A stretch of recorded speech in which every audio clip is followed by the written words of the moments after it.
Bom dia, irmãos. Bom dia. Pessoal da igreja, com a paz do nosso Senhor Jesus Cristo. Amém. A leitura se encontra no livro de Joel, versos de 13 em diante. Assim diz a palavra do Senhor: lançai a foice, Jalaí fala, lançai fora, que a gente tem um versículo parecido, lançai a foice, porque está maduro a seara. Vinde, pisai, porque o lagar está cheio, os seus compartimentos transbordam, porquanto a sua malícia é grande. Multidões no vale da decisão, porque o dia do Senhor está perto no vale da decisão. Assim diz a palavra. Bom dia a todos. Saúde aos irmãos com a graça e a paz do nosso Senhor Jesus Cristo. Amém. Vamos orar. Santíssimo Deus, amado Pai, toda a honra e toda a glória queremos dar a Ti, ó Deus, porque Tu és maravilhoso, Tu és fiel, Tu és misericordioso. Nós te agradecemos ao Senhor, ó Deus, por esse momento maravilhoso onde nós estamos aqui como povo do Senhor, tendo o privilégio de Te louvar, Te exaltar, glorificar o Teu santo nome, porque reconhecemos a Tua graça em nossas vidas, reconhecemos, ó Deus, que o Teu amor nos alcançou e nos concedeu a graça de estarmos aqui na presença do Senhor. Pai Santo, em nome de Jesus, eu peço ao Senhor agora que venha nos abençoar, nos dar sabedoria, nos dar, meu Deus, compreensão da Tua palavra, para que nós possamos entender que a Tua palavra tem nos ensinado e que nós possamos, ó Deus, permanecermos firmes e fiéis no caminho do Senhor, ó Pai. Pois sabemos que muitas lutas nós vamos ter, muitas dificuldades nós vamos enfrentar, mas sabemos que a nossa confiança está no Senhor. E nada neste mundo venha nos abalar e vai nos tirar da presença do Senhor. Pai Santo, agora neste momento eu peço ao Senhor que venha me abençoar, para que no abrir da minha boca, somente a vontade do Senhor venha prevalecer, ó Deus. Que não seja o meu eu, mas sim a vontade do Senhor. Em nome de Jesus eu te agradeço. Amém, Senhor. O tema dessa mensagem hoje é o dia do juízo de Deus. Por quê? Deus, Ele tem um dia que Ele vai exercer a sua justiça. Interessante é que o nosso Deus, sendo justo, Ele também é o quê? Misericordioso. Interessante que na palavra de Deus fala que sempre quando Deus vai exercer a sua justiça, Ele nunca exerce ela sem antes avisar, sem antes deixar as pessoas cientes daquilo que Ele vai fazer. Se você olhar o texto, olha o que diz o texto, versículo 13, ele vai falando aqui: lançai a foice, porque está madura a seara, vinde, pisai, porque o lagar está cheio, e os seus compartimentos transbordam, porquanto a sua malícia é o quê? Grande. Ou seja, sempre que a humanidade ela ultrapassa os limites de Deus, da maldade, quando fica tão grande que Deus ele vai exercer a sua justiça. E antes de exercer a sua justiça, ele manda o quê? Um aviso. Ou seja, então se você parar para poder perceber, olha o que diz aqui o texto: lançai a foice porque está madura a seara, vinde e o quê? Pisai, porque o lagar transborda. O que é um lagar? O lagar é onde se depositam as uvas, né? E aí o que acontece? As pessoas vêm e vão o quê? Pisando nas uvas, né? Vai pisando nas uvas, se amassando as uvas, para que ela dê o quê? O seu suco ali. Então o lagar é o lugar onde você coloca as uvas para o quê? Ser pisado. Então o texto já está avisando que Deus vai exercer a sua justiça. Olha o que diz aqui: porque os seus compartimentos transbordam, porquanto a sua malícia é o quê? Grande. A maldade do homem é o quê? Grande. Então quando ela ultrapassa os limites de Deus, Deus então exerce a sua justiça. Tanto que ele vai falando aqui, olha, multidões e multidões do vale da decisão, porque o dia do Senhor está o quê? Perto. Interessante, né? E ele já avisa, olha, o dia do Senhor está o quê? Perto. E Deus jamais exerce né, a sua justiça sem antes avisar. A gente pode pegar aqui 3 exemplos na palavra de Deus, que Deus exerceu a sua justiça, mas antes de exercer a justiça, Ele avisou. Podemos pegar aqui o exemplo de Noé.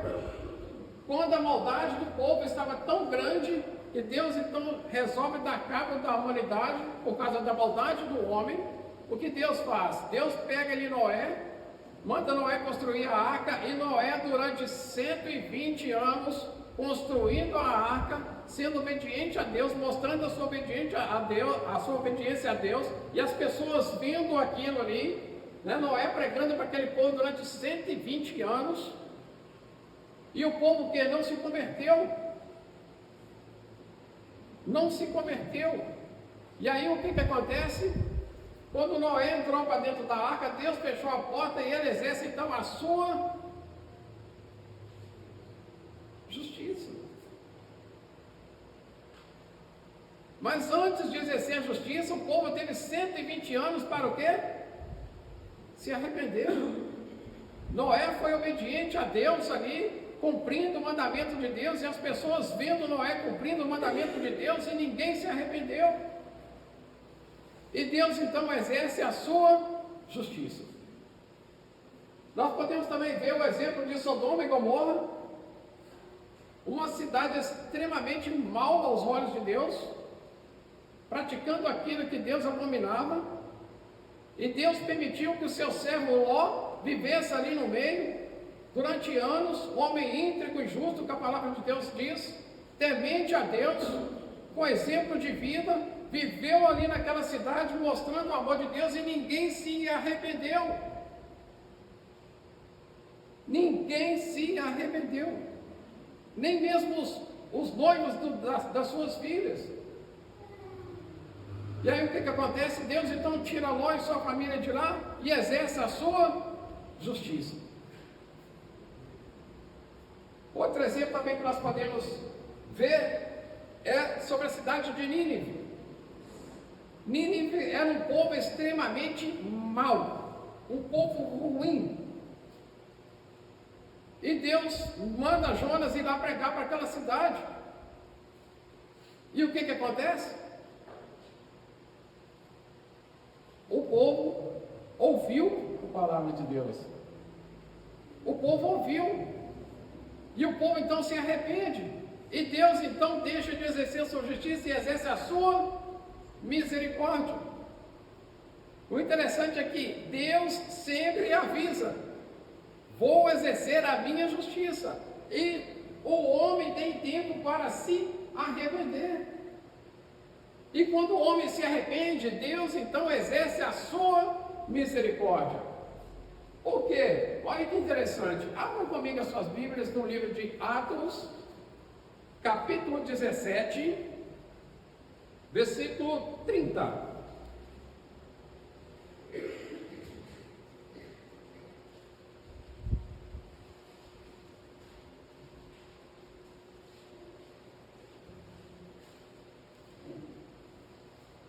Atos 17, versículo 30.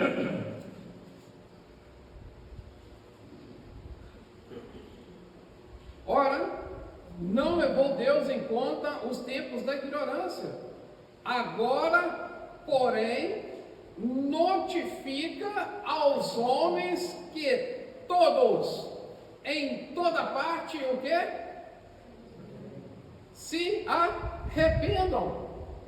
Olha o que Deus está falando. Deus está o quê? Avisando a todos os homens que se o quê? Arrependam.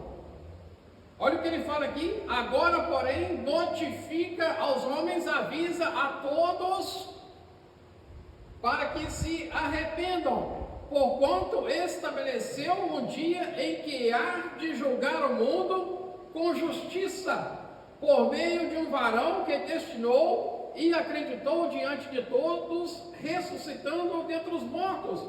Ou seja, Deus tem um dia estabelecido para que Ele possa exercer a sua justiça. Mas Deus é tão maravilhoso que Ele já nos avisa: olha, todos se arrependam, que todos possam se converter ao nosso Senhor, que todos possam mudar a sua vida. Ele já está nos alertando: olha, que todos os homens se arrependam em todos os lugares, porque Ele tem reservado o dia da sua justiça. E Ele é tão maravilhoso que Ele nos concedeu alguém para nos tirar da sua justiça, que é quem? Jesus Cristo. Jesus Cristo é o único que vai nos levar perante Deus, para que nós possamos receber a misericórdia e não a justiça. Nesse dia que Deus reservou para que todas as pessoas vão comparecer a esse dia no tribunal de Deus para receber a sua sentença, ou misericórdia ou justiça. Olha o que diz no livro de Daniel, capítulo 12.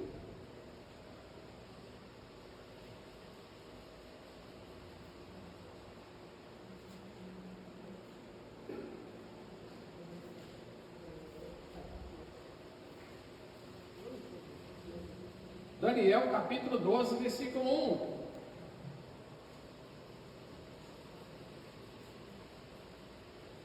O título diz aí: o tempo do fim, o dia da justiça de Deus, né? E ele vai falando aqui, ó: nesse tempo se levantará Miguel, o grande príncipe, o defensor dos filhos do teu povo, e haverá tempo de angústia, qual nunca houve desde que houve nação até aquele tempo. Mas, veja bem, naquele tempo será salvo o teu, será salvo o quê? O teu povo, todo aquele que for achado escrito aonde? No livro. Glória a Deus. Romanos 8:1 diz que não há condenação para aqueles que estão aonde? Em Cristo Jesus. Se nós estamos em Cristo, nós seremos salvos. É o que diz o texto aqui: não haverá condenação. Olha, o seu povo será salvo, todo aquele que estiver com seu nome escrito no livro da vida. Amém? Jesus, então, Ele é o nosso quê? Salvador. Todo aquele que entendeu o sacrifício de Jesus Cristo lá na cruz, a morte dele lá na cruz, e se converte ao nosso Senhor Jesus Cristo, será o quê? Salvo. Aquele que lava as suas roupas, né, no sangue do Cordeiro, será o quê? Salvo. Todo aquele que entende o sacrifício de Cristo será o quê? Salvo. É promessa de Deus.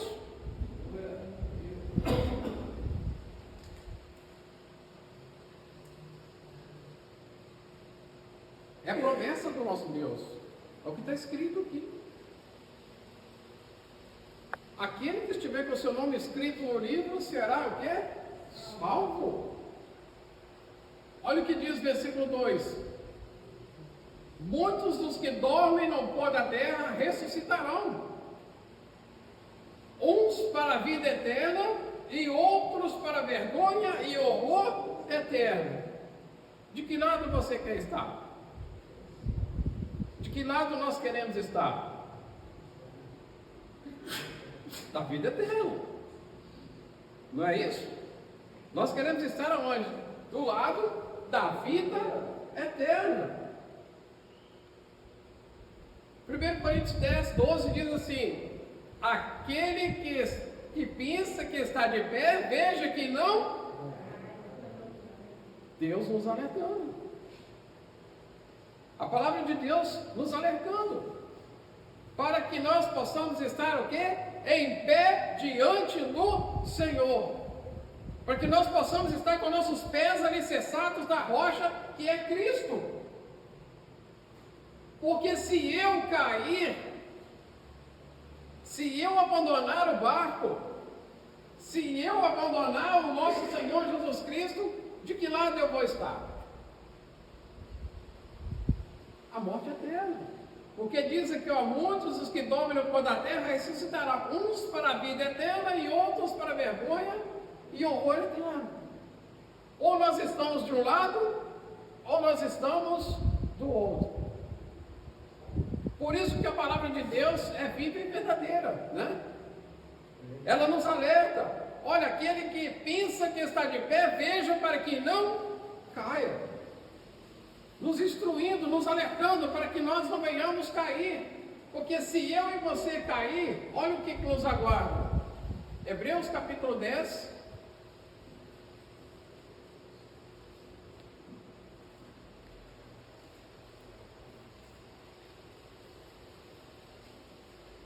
A partir do versículo 25.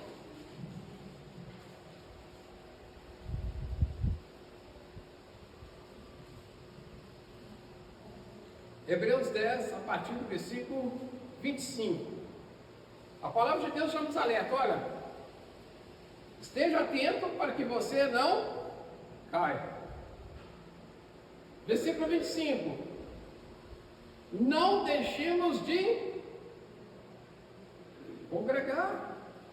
Não deixemos de congregar. A palavra de Deus já está nos dando o que? Um alerta. Vai estar abrindo o que? Os nossos olhos. Não deixemos de congregar, como é costume de alguns. Quantas vezes nós deixamos de congregar? Deixamos de vir à casa de Deus, à igreja, para louvar e engrandecer o teu santo nome? Qualquer coisinha nos tira da presença de Deus. Eu estou cansado, eu estou com dor de cabeça, eu estou com isso, eu estou com aquilo outro. E deixamos de vir congregar, de encher o nosso espírito, né? De buscar o conhecimento de Deus, de buscar a presença de Deus, tantas coisas que nos tiram da presença de Deus. E a palavra de Deus fala, olha, não deixemos de congregar. Porque se nós não nos observarmos, se a gente não estiver atento, deixando de congregar, nós começamos a gostar de deixar de congregar. Começamos a acostumar com isso. E aí, o que vai acontecer? Uma brasa, né? A gente sempre fala aqui, uma brasa fora das outras, o que acontece com ela? Ela apaga. Ela apaga. Por isso que a palavra de Deus nos alerta, olha, não deixe de congregar. E ele vai falando, antes passamos admoestações, e tanto mais quanto vedes que o dia se aproxima.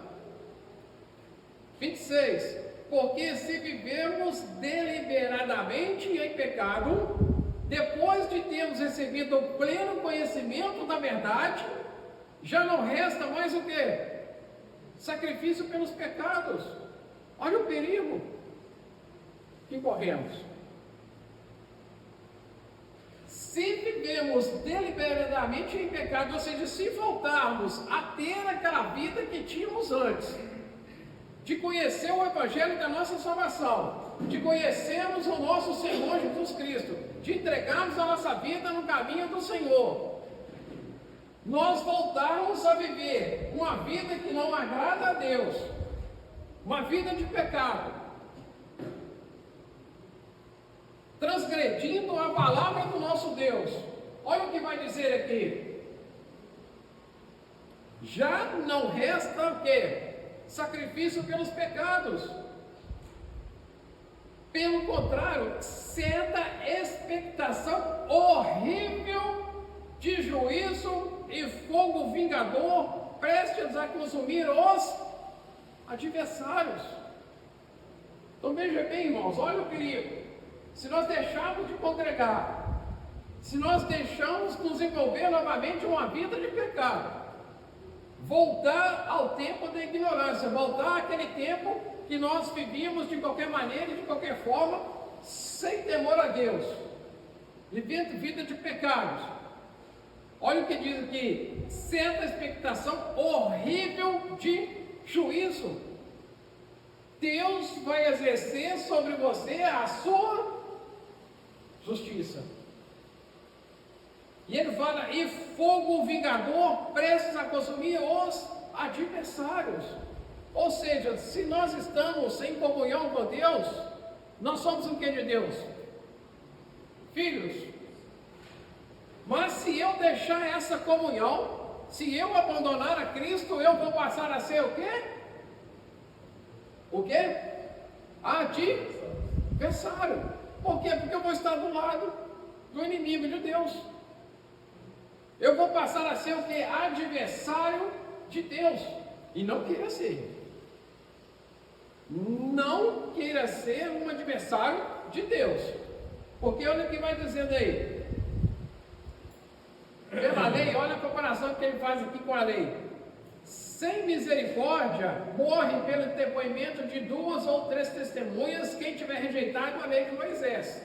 Ou seja, então a lei, se você transgredisse a lei e tivesse testemunha vendo você transgredindo a lei, não caberia a você o que? Misericórdia. Você iria o que?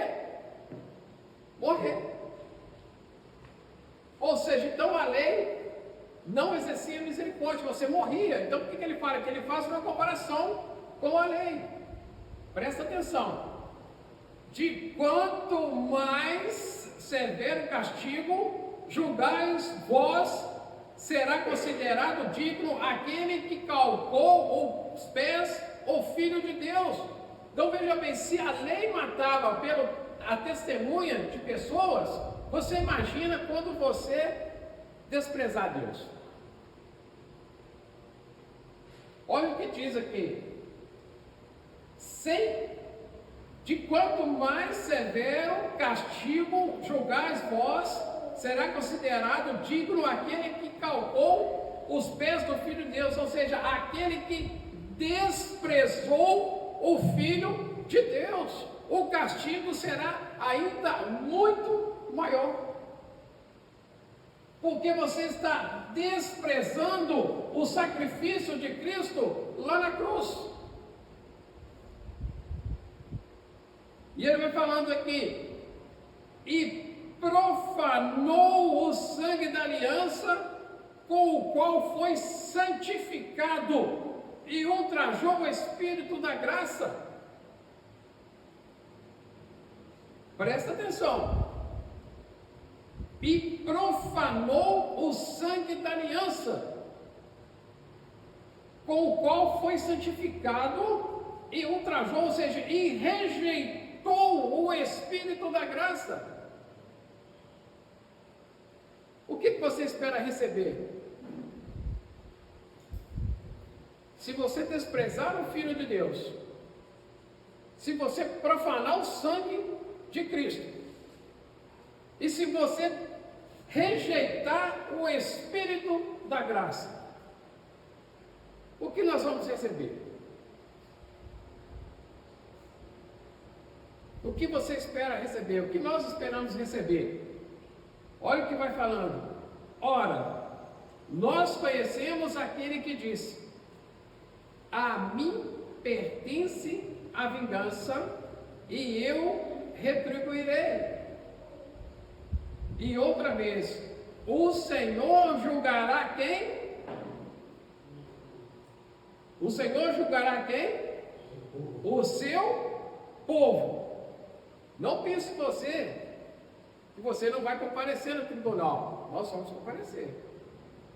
Mas se eu e você formos fiéis, nós não seremos condenados. Amém? Se nós formos fiéis, nós não seremos condenados, porque é promessa de Deus. Só citei que Romanos 8:1 diz que nenhuma condenação há para aqueles que estão em Cristo Jesus. Você vai comparar lá. O juízo vai começar por nós que somos o povo de Deus. Se o seu nome estiver escrito lá no livro da vida, ok. Você não vai receber juízo. Mas, se o seu nome não estiver a mais, se você desprezou o Filho de Deus, rejeitou o Espírito da graça e profanou o sangue de Cristo, versículo 31, horrível coisa é o quê? Cair nas mãos do Deus vivo. Não espere receber outra coisa senão a justiça de Deus.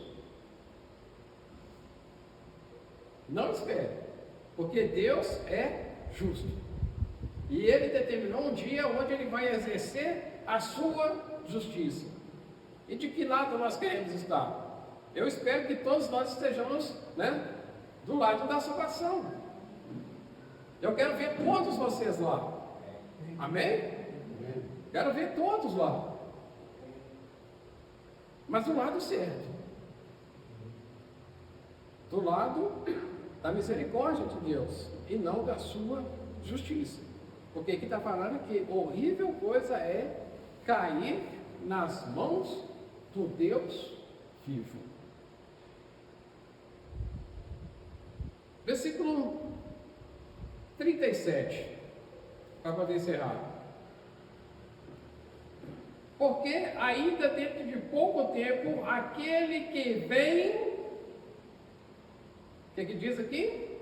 Aquele que vem, virá e não tardará. Uma coisa você pode ter certeza, Jesus vai voltar. Amém? Jesus vai voltar para exercer a sua misericórdia ou a sua justiça. Versículo 38. Todavia, o meu justo viverá pela... E se retroceder, nele não se compraz a minha alma. Olha o que Deus está falando. Nós vamos viver pela fé. E Deus não tem prazer naquele que retrocede. O que é retroceder? Voltar atrás. Voltar atrás. Deus não tem prazer, por quê? Porque Deus não quer exercer a sua justiça, Ele quer exercer a sua misericórdia. Por isso, Ele sempre avisa, antes de exercer a sua justiça, Ele avisa. Deus é justo. Ele não aplica a sua justiça sem antes o quê? Avisar. E Ele determinou um dia que Ele vai exercer essa justiça. E nós temos tempo para o quê? Nos arrepender. Amém, né? Glória a Deus. Então, o que Ele diz aqui? Se você retroceder, nele não se compraz a minha alma. Deus não tem prazer naquele que retrocede. O prazer do Senhor está naquele que permanece fiel. Versículo 39. Nós, porém, não somos dos que retrocedem para a perdição. Nós, porém, não somos dos que retrocedem para a perdição. Que nós possamos ser esses que jamais retrocedem. Que nós possamos permanecer fiéis no caminho do nosso Deus, para que nós possamos receber a nossa salvação. Olha o que ele diz aí: somos, entretanto, da fé para a conservação da alma. Você quer ser salvo? Bem, você quer ser salvo? Sim. Bem. Eu quero. Permaneça no caminho do Senhor. Permaneça firme nas promessas de Deus. Porque somente em Cristo nós seremos o quê? Salvos, né? Vamos ter que pedir Jesus, Jesus pediu o Joselito para deixar o cântico aqui, que alguém de Jesus ali, as palavras, olha lá. Jesus é o quê? Meu amigo, meu Senhor e Salvador. Por Ele ganhei a vida eterna com Deus. Amém? Eu não tinha combinado nada com o Joselito. Então alguém cantou, foi não, põe ali. Porque somente em Jesus nós seremos o quê? Salvos. Ele é o nosso verdadeiro amigo. Só Ele nos concede a Deus com segurança. A salvação está em Cristo Jesus. Permaneça fiel. Amém? Nós possamos permanecer fiéis. Que nós não sejamos daqueles que retrocedem pela perdição, mas daqueles que conservam sua alma para a salvação. Amém? Que Deus abençoe a todos.